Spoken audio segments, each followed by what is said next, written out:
Good morning, Cowboy Jim here. Finally, I'm in front of the blessed laptop again. It has been a long time.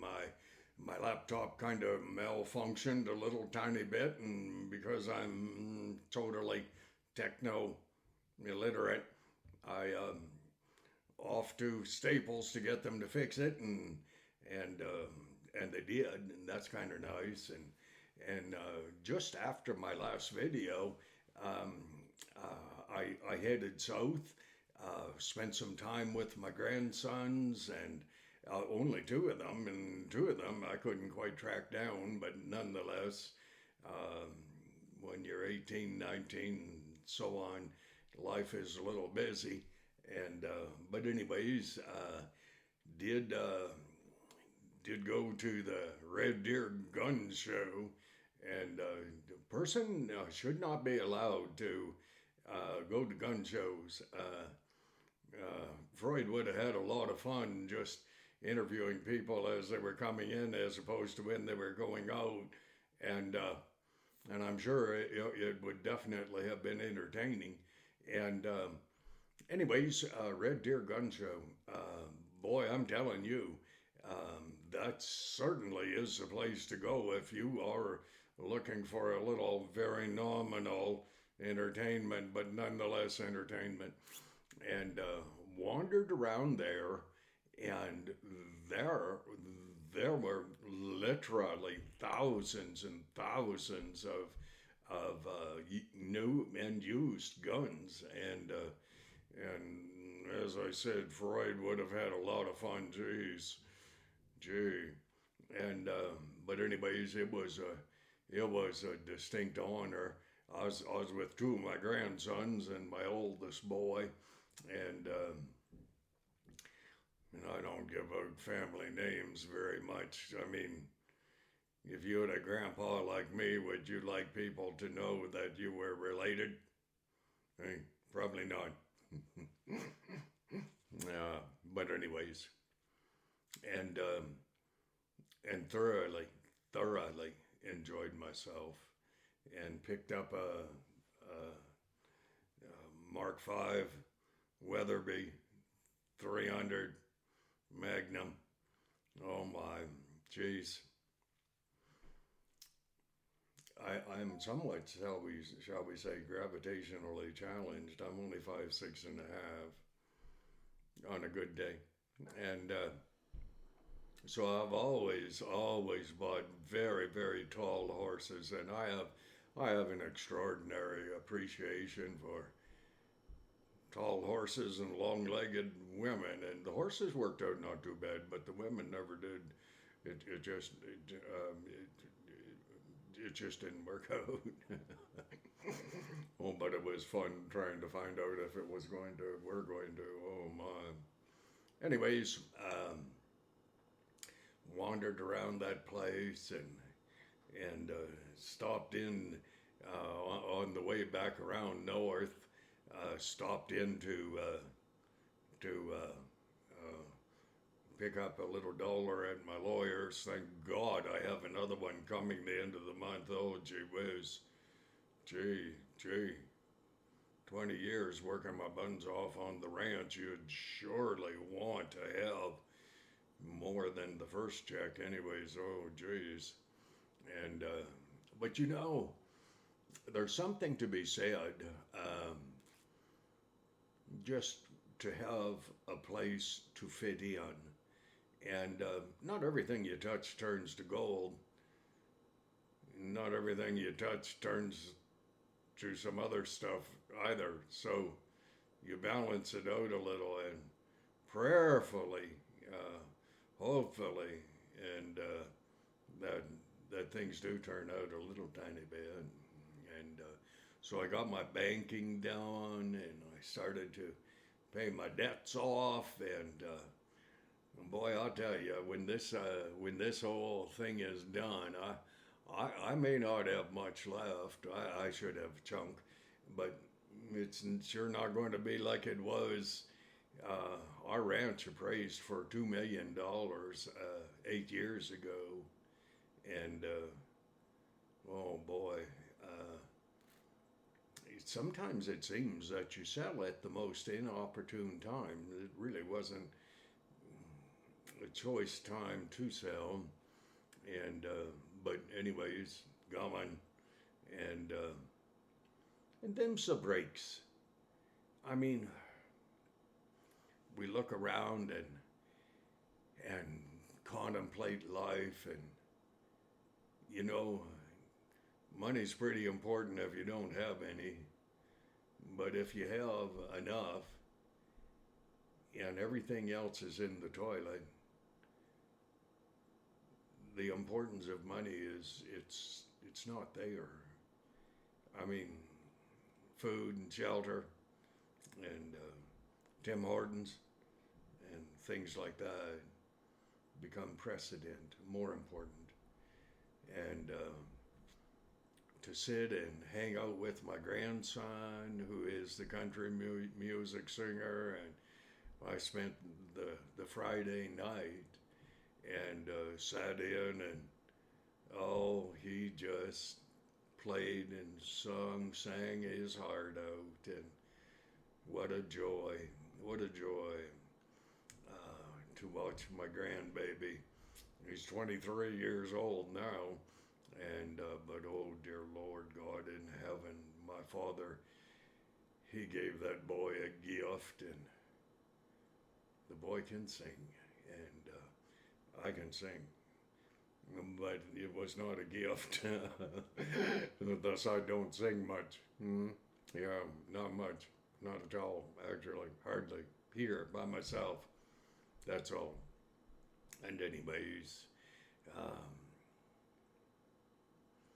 you know, you assess your life and think about the things that are important. Think about the things that, oh, you think you can't do without.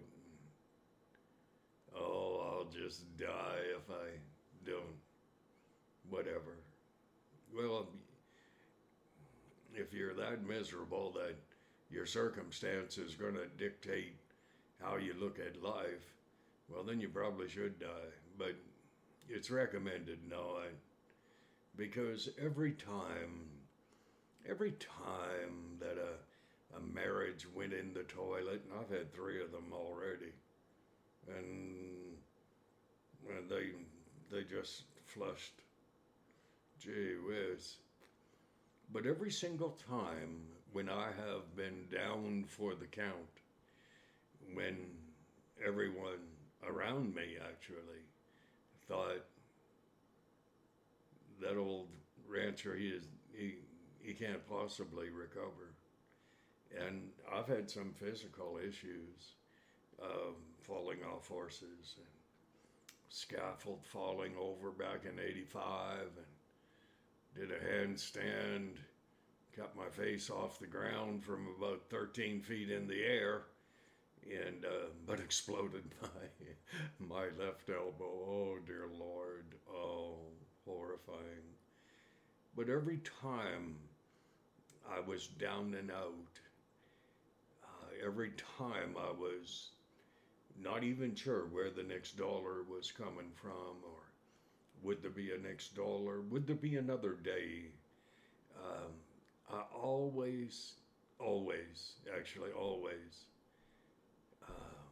could compose myself enough to say, my God, my Father, my Creator, if this is all there is, it's okay. But if you have something that I could do,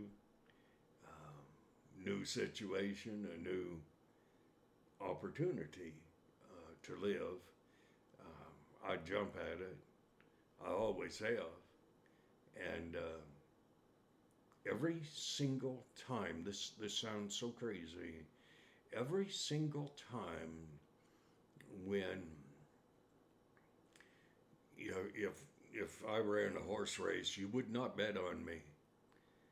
But if it were a long distance horse race, you would want to bet on me, because somehow God takes care of me. And I've said for years, God takes care of fools, children, and old women. And He's taken care of me every day of my life. And I don't really think I'm a fool. I'm sure not a woman, I guarantee you that. And I'm sure not a child anymore.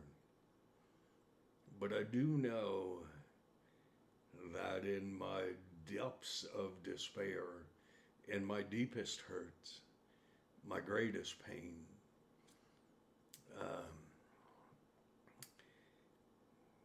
when the surgeon, he said, you have half an hour to live, and a big mare had kicked me, and she really hurt me, actually. And every time we took x-rays, there were more ribs broken. We counted 8 altogether. My left arm had a hairline crack. I don't often break bones right off. I green stick. I'm not sure why that is. Perhaps drinking a lot of milk as a kid and stuff like that. And but I had ruptured my spleen, and and they rushed me into Rocky View. That was the nearest hospital to Black Diamond Hospital, where dear sweet old lady, we called her Wrinkles. She's passed, and she had been out of money, and I had offered to take care of her horses that she couldn't buy the food for. And I said, oh, I'll do that until you get back on your feet. I won't charge you a cent. And but you know, I've been there. I've been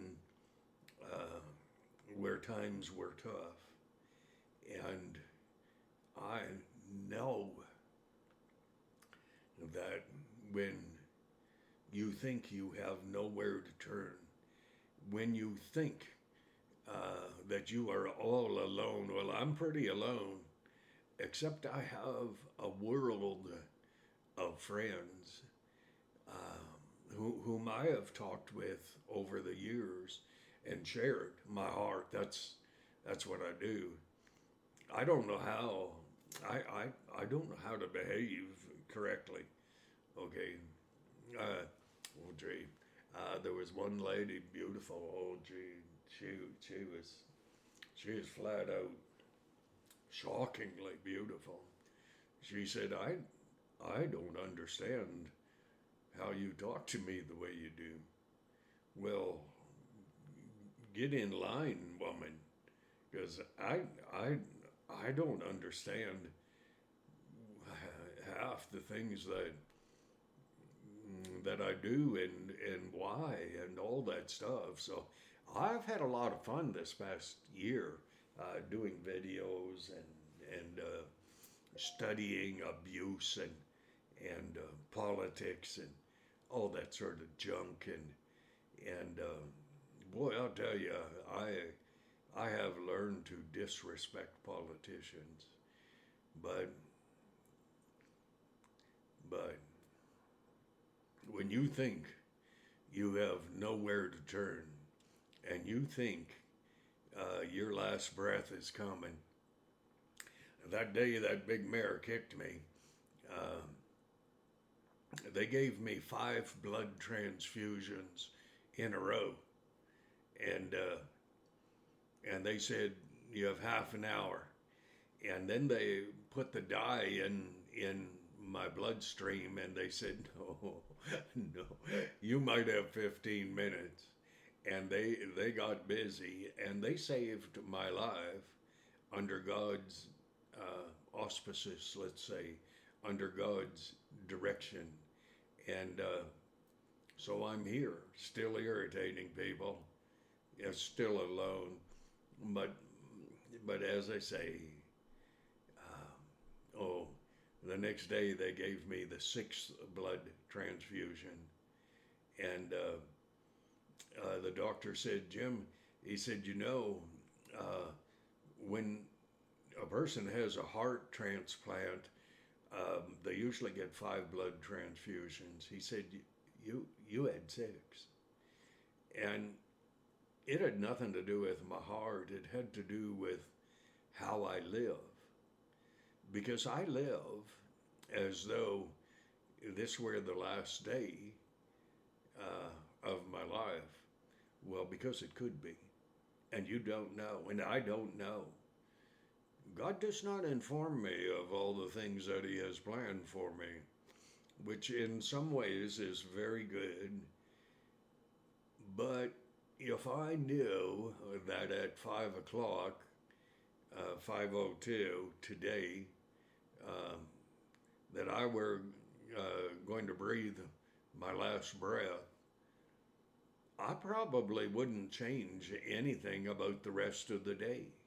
Oh, I would phone everyone that I know to tell them uh, what they meant to me, which incidentally is what I'm doing now. But 5:02, I have no insider information. I like that old saying, only the good die young. Well, I'm not young anymore. Evidently, according to that, neither am I good. But I am what I am. And so you look at what you're doing. You look at how your life is going.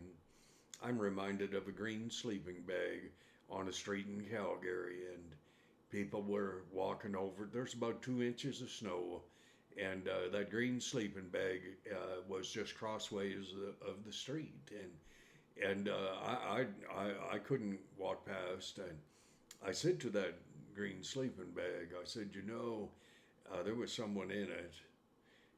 Okay, just so you know, I said, how's life going for you? And I said it that way. I just speak from the heart. I said, there are places where you may well have been able to stay last night. Thankfully, you're in a sleeping bag. The sleeping bag moved, eh? So I knew it was listening to me, but the person didn't speak. I said, Jesus Christ loves you.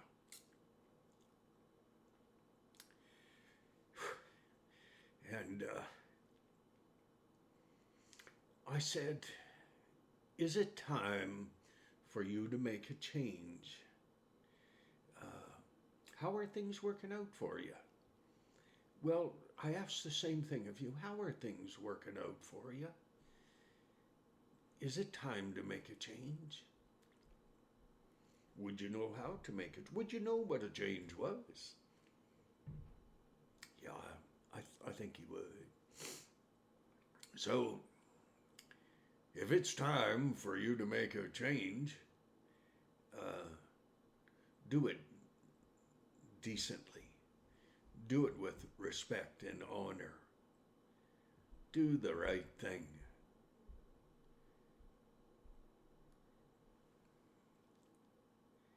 Oh, I don't know what this next year holds for me. I'm gonna hang out here in Fort Mac for a while and see if I can't get a job and stuff like that. And but I don't know the outcome. I really don't. I know this is 447 videos that I've done. I hope some have been good for you. I encourage you in this. Make a bucket list. Sit down with a piece of paper or on your laptop or something. Make a list of those things in your life that you started out to attempt to do, and then make a list of the things you have done, and then assess what went wrong. Well, some of you may say, well, what didn't go wrong? Well, I'm with you. But while you are still breathing, there is hope. There is hope. God bless you. 3 seconds. Okay.